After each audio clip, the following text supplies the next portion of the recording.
Who pays for our cheese? But first, the unspeakably awful and filthy world of police corruption. A special report now from our reporter, Gavin Strength. In a surprise development, it was announced this morning that the Special Investigations Unit of Greater Doncaster's Police Force was to be disbanded. The region's Chief Constable, Sir Michael Cog Lucifer, explained the move. We investigated the West Dorset Flying Squad and we found out that they were completely innocent. Indeed, those who had given evidence against the flying squad, 350 members of the public, we then found were guilty. And what evidence do you have against these 350 people? None of them were churchgoers. We know that. Does that mean that they're guilty, that they don't go to church? No, but we have asked them whether they do go to church, and they have all claimed they do not. And I believe that is more than coincidence. For one man in particular, the news that the unit is to be disbanded could spell the end of a 10-year nightmare.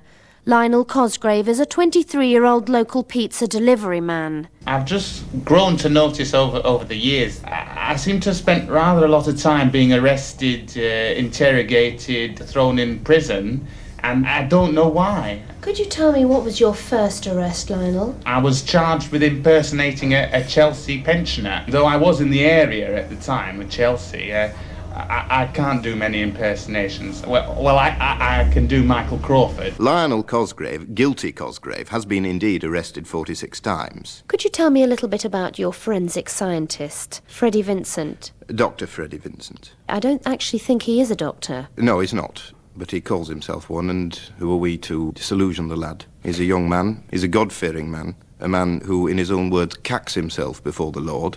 And I respect that and I admire it. I talked to Dr. Vincent in his home laboratory.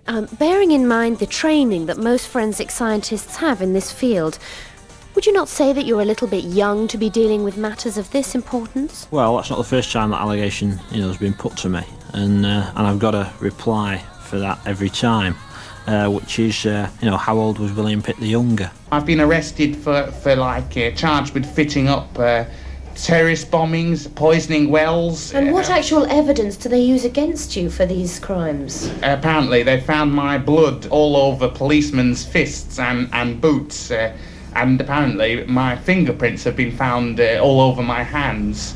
I question this forensicness myself. You can always sort of make something look like something else. If I take a football and paint it green, you might say, oh, it's a giant P. But, scrape away the paint and, underneath, oh dear me, it's a football. Freddie Vincent, Dr. Vincent, presents the evidence to a committee, myself, and I decide who is to be tried. And who else is on this committee? I've just told you. Just you? Myself and my conscience. There is a bloke called Lionel Cosgrove. Well, yes, I was about to come on to Lionel Cosgrove. Guilty Lionel. Lionel Guilty Cosgrave. Yeah. Could you give me some proof that you actually found against Lionel? I mean, how do you know that Lionel was in fact a bomb maker?